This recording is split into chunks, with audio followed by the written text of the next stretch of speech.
you quit your day job, then that means all of a sudden you're like super desperate. And so even when I finally did quit my day job, like my personal income and our company income went down here, because what I was doing was I was building the company while I, invested in the company. And so I was the investor. And so that enabled a lot. Focusing on community need and her own professional experience within the educational space, today's Ask an Expert was able to build a business from scratch while bucking some of the traditional startup business models. Hi, I'm Joshua Carlsen, co-founder of Propelo Media, and today I get to sit down with Shani Dowell. She's the CEO and founder of a business called Possip. What they did is they identified a gap between school districts and families, and her platform allows that gap to be filled by leveraging technology and a text-based app for an ongoing communication stream. What started as a side hustle now has over 400 schools on board. Let's listen to what Shani has to say and the insights that you can use to apply to your business. Welcome, Shani. I want to happy to have you on our Ask an Expert vodcast. Awesome. Happy to be here. Okay, so I'm a big fan of origin stories, and yours is one that was especially enticing to me because it started with around a dinner table. So could you share the origin story for your guys' business? Sure, yeah. So a little bit of background. So I'm a former teacher and actually met my husband when we were both working in education. He was starting the school and I was helping him start the school, kind of was part of my job. So anyway, long story short, he now, at the time of those kind of at the dinner table, was leading a number of schools. And so there was a parent issue that was creating a lot of stress and had been creating a stress for a number of weeks. And so he and I at the dinner table conversation were kind of in a problem solving mode. And so as he was talking through this problem with his parent, I also had my hat on as a parent. So I was empathizing with the parent and I was also empathizing with my husband. And so, I was asking, well, what was his parent's issue? And so as he described it, I was like, oh, I bet that was like a small issue. At some point, maybe her kid got a detention she thought he didn't deserve. And then like by the fifth time that happened, she was like, ready to go. And so I asked, well, what systems do you all have where parents can share feedback so they don't have to like wait till it blows up? And so we went back and forth and realized there's not necessarily really a system.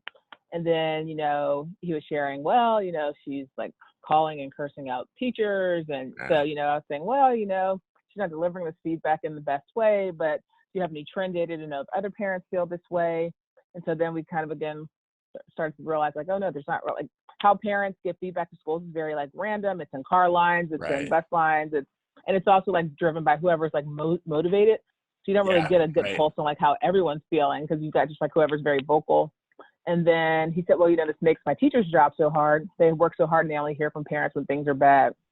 And that really convicted me as a former teacher, as a parent who, loved my kids' teachers, and as someone who's worked, a lot of my professional life was actually in recruiting teachers. And that is to say, I know how hard it is to find great teachers. Sure. And so to think that as parents, we're doing things to push teachers away from the profession as opposed to bringing them in really convicted me. So as I thought through those three things, I was like, man, we should make it super easy for parents to share. Like, what if like parents like a weekly prompt? Kids have these things called exit tickets where it's like basically, did you learn what you're supposed to learn this week or this day? And so it's like, what if we like sent parents like a weekly pulse check, like through text, made it super accessible and really just like, basically, are you happy with the school this week or is the school meeting your needs? Like a simple question that they can answer in less than a minute, and then really prompt them to share back any praise or feedback so that it doesn't have to wait until the fifth time. And they can also schools don't just have to hear the bad stuff. They can hear the positive stuff. They can identify trends. Right. And make it really actionable. So that was kind of the original idea. And that's where it came from through that dinner table conversation. So I've had a number of these conversations, some of them at the dinner table, some of them just with friends, when you're hanging out, where you're discussing these ideas and really it's problems, right? You're discussing these problems and you come up with these, potential solutions, but I'm going to call them hairbrain because, it's just a concept. How did you take that concept and actually start putting it into something that's tangible? Yeah. So it's funny, even in a conversation, I just had a visual for a text message. And it's funny, even in education now, like you would think like 3 years later, things would have moved more to text, but still a lot of things that are happening are still really on the web, which is only unusual because so much like all the data and research shows that text messaging is really kind of, where it's at. So anyway, so I just had that in my mind. Then I went to talk to a number of principals to say like, hey, does something like this already exist? It seems like it should probably exist, Right. and I assume it does. And found that it actually doesn't exist. There were communication platforms, but they were really about like either between a teacher and a parent, and like, you know, the platforms were kind of agnostic about what content was going back and forth, and it wasn't like systematic. So anyway, I talked to my kids' school and said, hey, I have this idea I want to test out. I explained it. Would you all be down to kind of be a guinea pig or a test? Sure. And luckily they said yes. So I just sent forms home to parents. And I knew I was working my day job, a full-time job, leading a team doing teacher recruitment. I knew from there that there are texting platforms that you can like send people text. Yep. So I got the parents to say they wanted to participate. I got the texting platform, and then I sent it through. I sent the SurveyMonkey link. I knew that wasn't my ultimate vision. My ultimate vision was that it would be like a pure text experience, but just like my expertise wasn't ready for that yet. So, right. So they would get a SurveyMonkey link through text. I would take the feedback that parents shared and create a report over the weekend. So the text would go out on Friday. I would make the report over the weekend, and on Monday I would send it to the school. And so the questions I was trying to answer were, will parents do this? Yep. And share in a meaningful way with the school? Is this helpful to the school, and in what ways? And then finally, like, would a school pay for it? So, you know, my kid's principal, about 2 to 3 months in, we, you know, had to sit down. Okay, what are you learning? What are you seeing? What's working well? You know, what is this useful? Why? And then would you pay for it? And so the answers to all of those 3 questions were yes. Like, you know, he's like, you know, this helps us keep small problems small. It really helps us celebrate our teachers, and it's really aligned to our values. He said they would pay for it.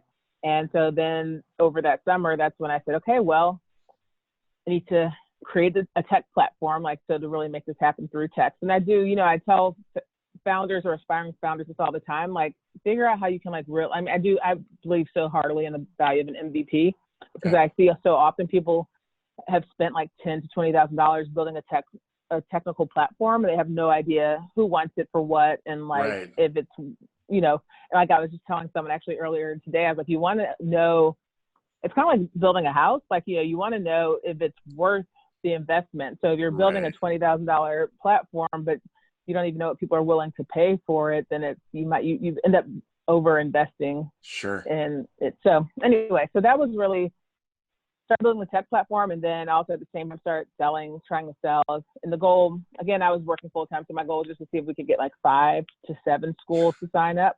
Okay. You're well past that now. Yeah, we're well past that now. But so that was the goal for the summer, and we hit that goal, and that kind of got us, that put the pressure on getting the tech platform up, because I like sold it, and like we need to like have this thing standing. But, you know, even the MVP still worked, you know, for the first couple of weeks, even with those schools, you know, that we still used the MVP, and that still worked also. So. Okay. And so how long ago did you guys actually release the first beta to that school that you were going with?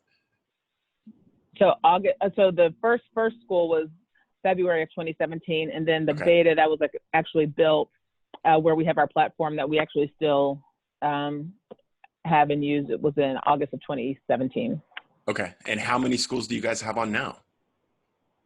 I'm in a good place now where I'm starting to lose count. I think we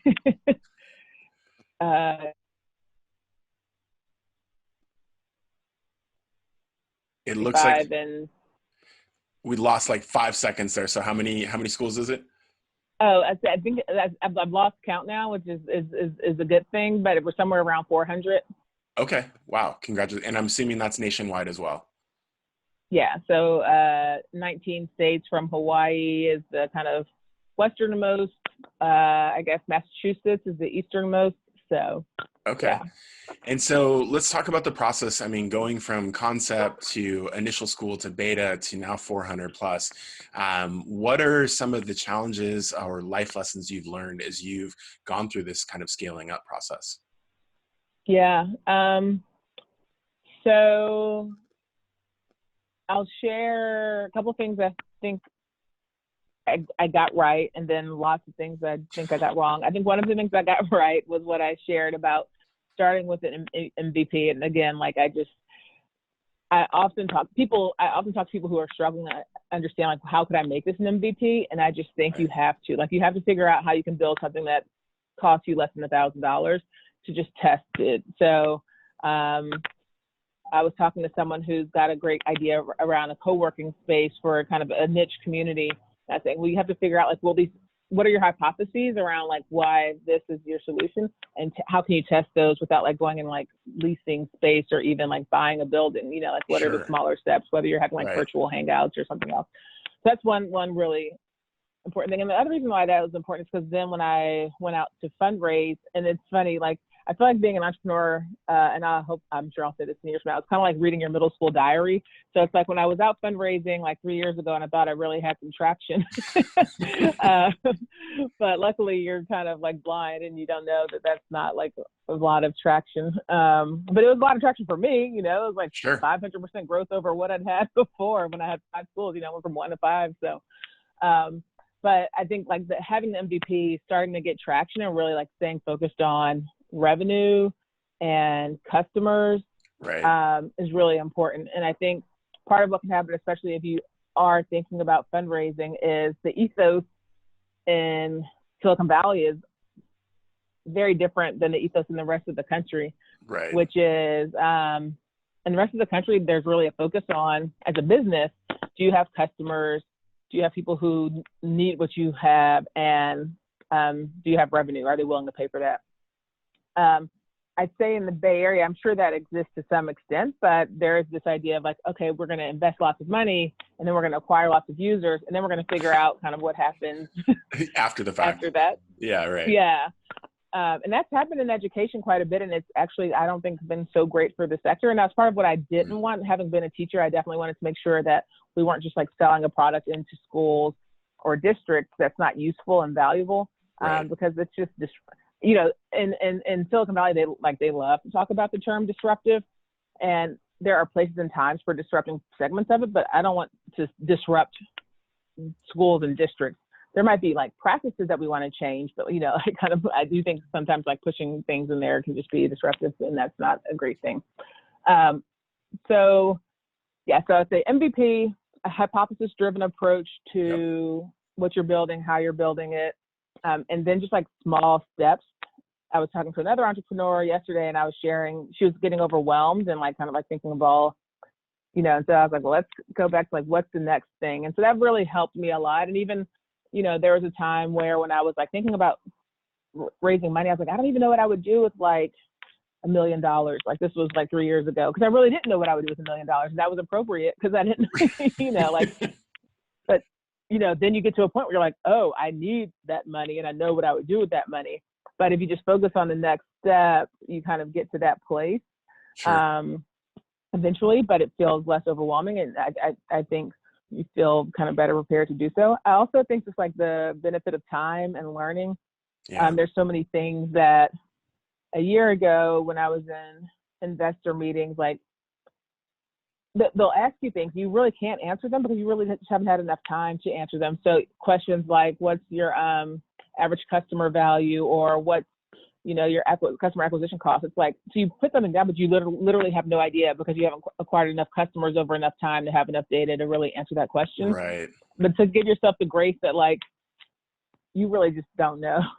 And that's normal. And when they're asking you, sometimes it's just more so because people have a formula of what they like to ask you rather than like, this is actually the appropriate question to be asking a company that's in this stage of their trajectory. So those are just a few of the thoughts. I think the other, two more things I'm very, well, actually 3. I'm passionate about a lot of things. Passion is good. The other things I'm very passionate about, especially for founders of color and founders who are outside of kind of the Silicon Valley norm and mainstream.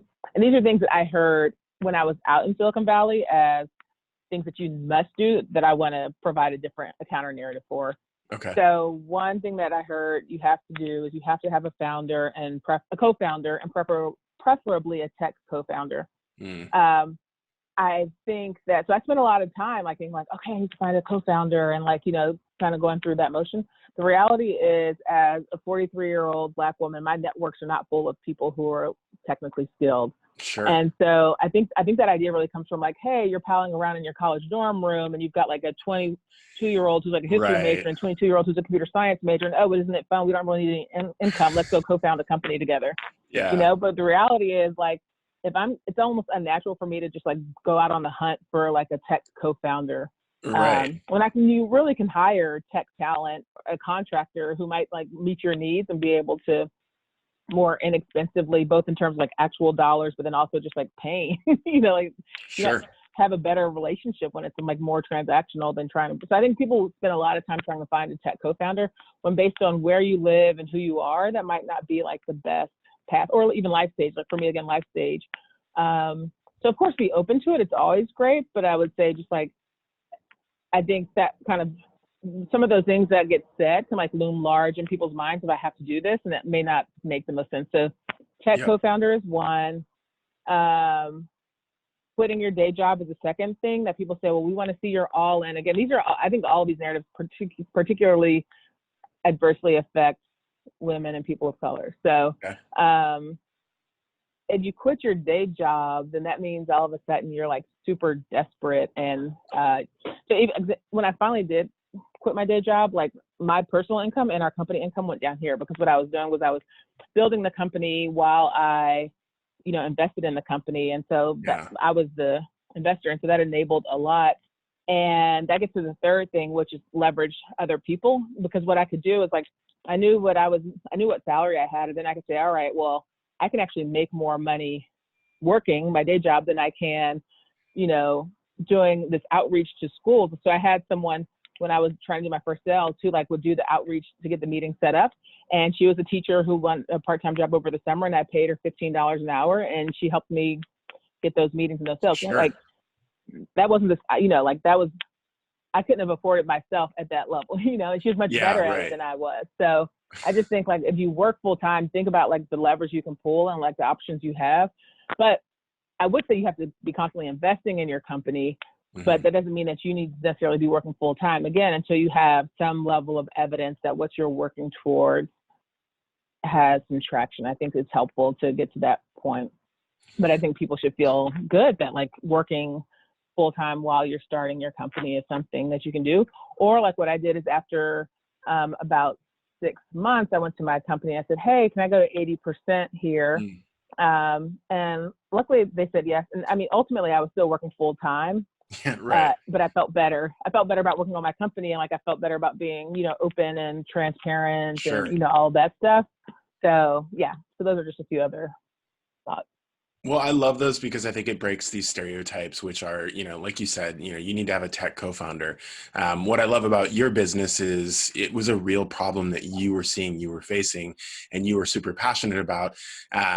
I would venture to say with some deal of confidence that you, even if you'd had a pool of, you know, 100 great tech people, they wouldn't have been passionate. They wouldn't have understand those needs that you were seeing, which is exactly what your platform is solving. So while it is technology based, it's rooted actually in people. It's rooted in, you know,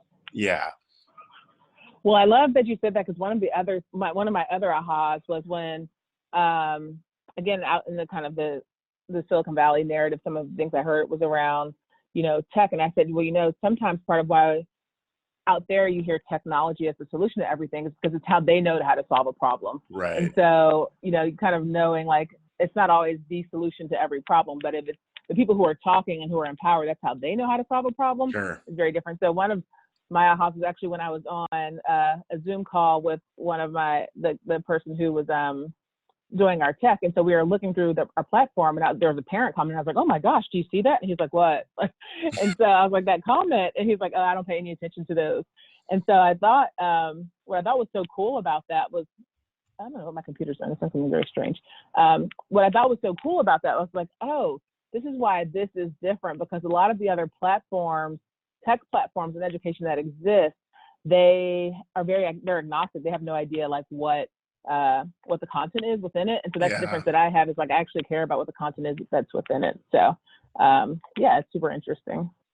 Okay, well, we talked about investing and raising capital. So I would be derelict without giving you due recognition. So first Black woman in Tennessee to raise over $1 million in venture capital. Like that's a fantastic accomplishment. Um, Talk about that process and what that meant to you. Yeah, it's interesting. It's like, it's like I go back and forth. I'm super proud of it. I'm super thankful to our investors who um, and believed in me, believed in the company, believed in what we were doing. Um, so um, so that's great. I think I go back and forth. I mean, like I was telling my husband, I was like, but it's interesting. You can sit on a board, and you can probably sit on at some boards. You can sit on the board, and like on that board, you'll have like 3 white men who've raised $1 million. Right. So it's just. So I think that idea always like kind of pricks me a little bit. And then I go back and forth between thinking like, oh, that's awesome, like and then like, oh my gosh, that's not. So it's.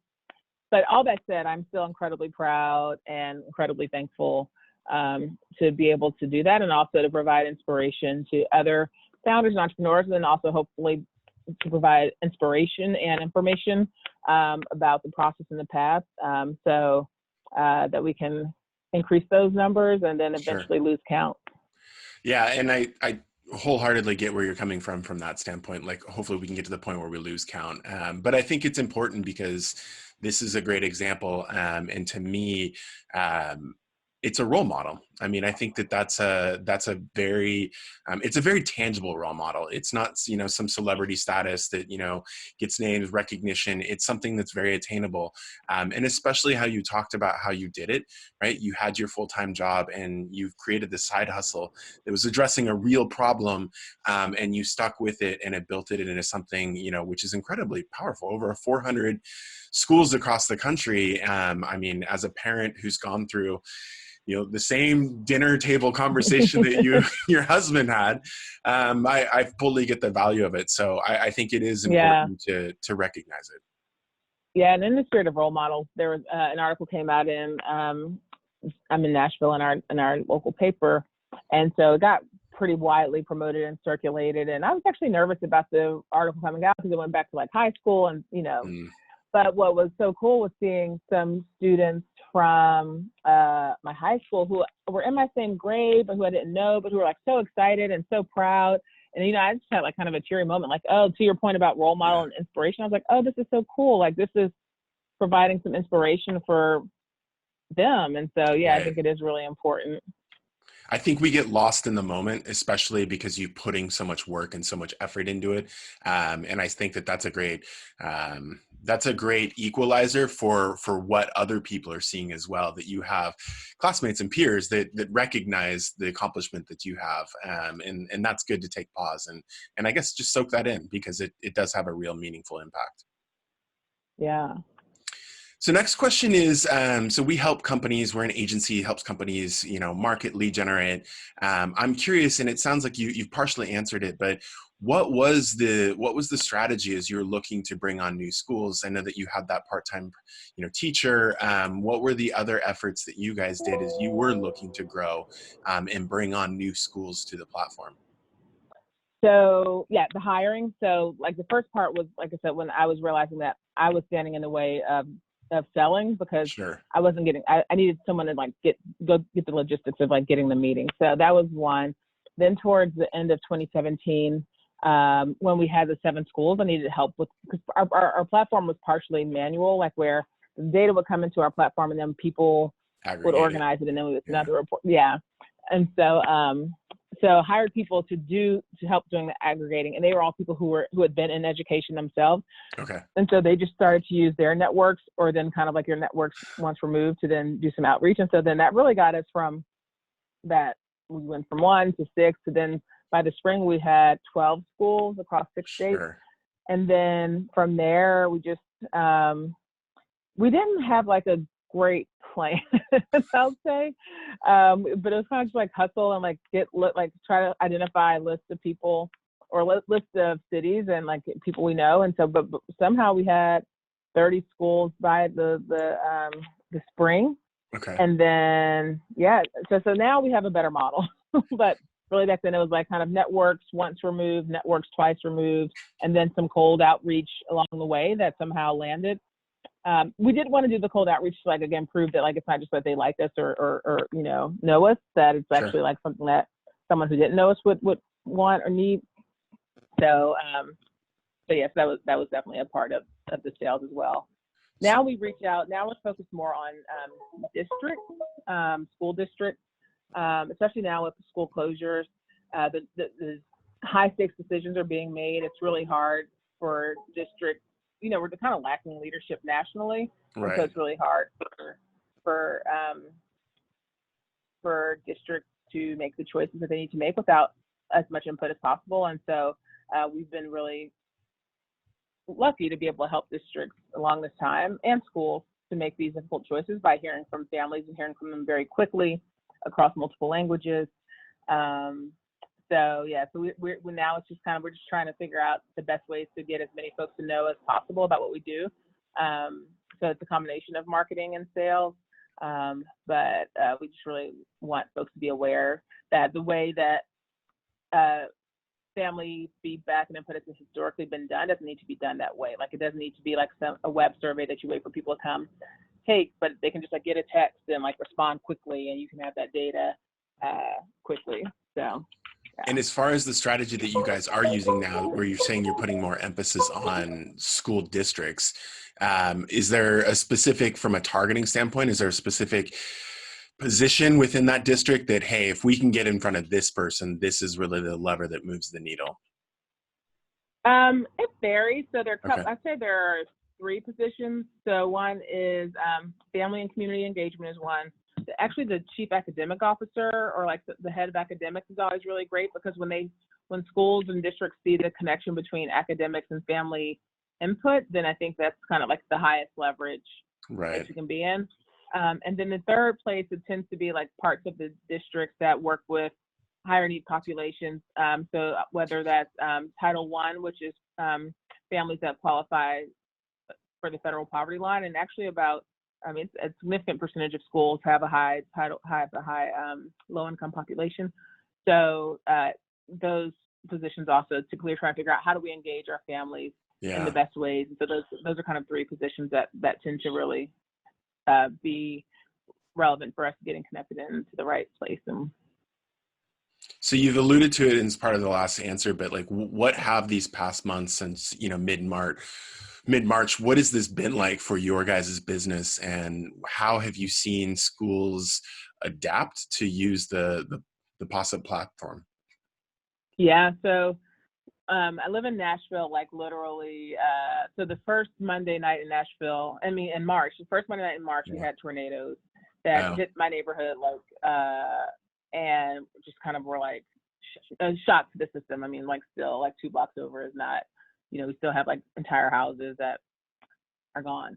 So during those tornadoes, we went in action. We had done this before in California with one of our partners where there were wildfires, but we used our platform to find out what families need, if they needed anything post-tornado. So we were kind of like already in this like kind of urgent space. Then the following week is when the NBA canceled the season, and for some reason in my mind, the NBA canceling basketball season was like the beginning of like all the closures that were COVID related. Yeah, right. That same day. Yeah. So the prior week, we had been out of school for that week because of the tornadoes, and then they'd gone back to school maybe that Monday, Tuesday, Wednesday, schools closed down again. And then we were kind of like still just reeling as a company. We're like, well, our platform is really based on like, are you happy with the school? Kids aren't going to school anymore. Like, what are we doing? And so it took us probably about, I would say maybe a week or 2. So we were like, okay, well, let's just try to provide as much thought leadership as we can. We know parents are kind of like, overwhelmed in this moment. Like, how can we support parents? How can we support schools to figure out what they're doing in this moment? And then we were like, oh, we actually just need to change our question too. Like, schools are still responsible for kids and their learning, and families have lots of needs. And so then we changed our question, which before our question was, are you happy with your child's school this week? To the question became, did our school meet your child's needs this week?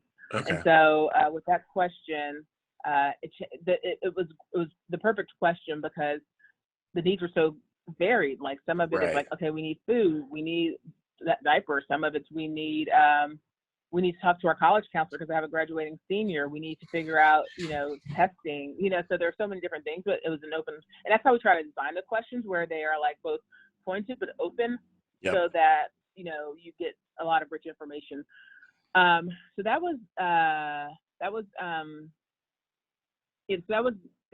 our first goal was to bring our customers back who had stopped using the pulse checks because we were all out of cadence.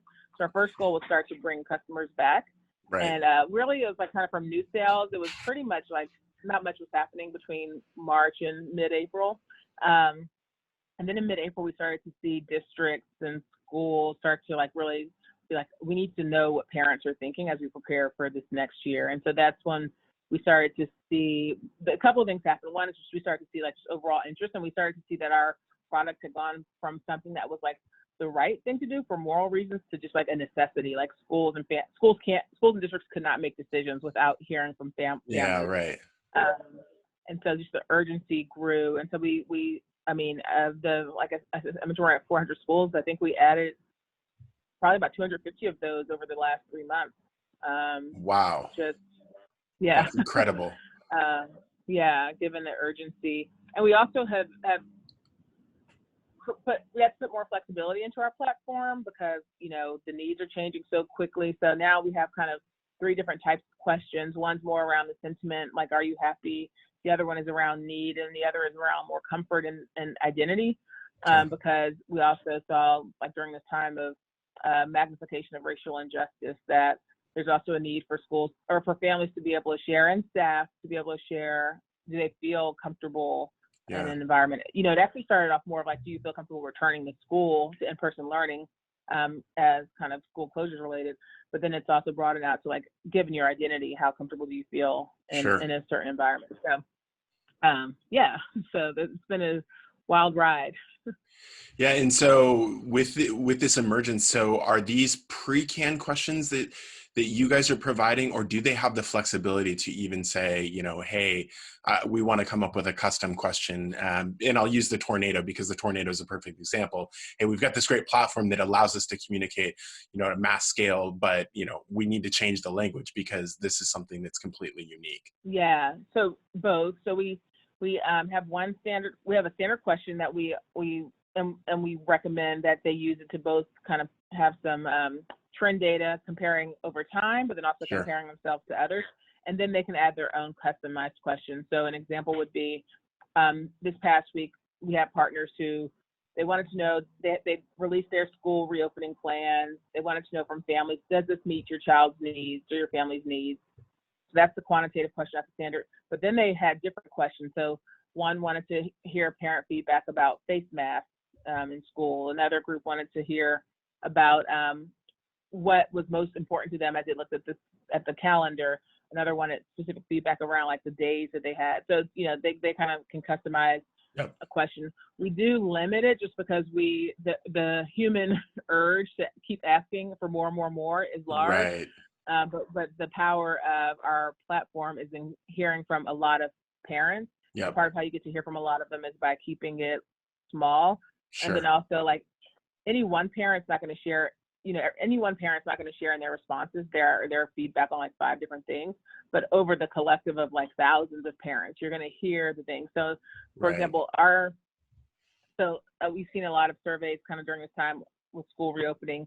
A district might ask 10 questions. So do you feel comfortable returning? Would you prefer hybrid or in-person or distance? Would your child wear a face mask? What would make them comfortable on the bus on a scale of 1 to 5?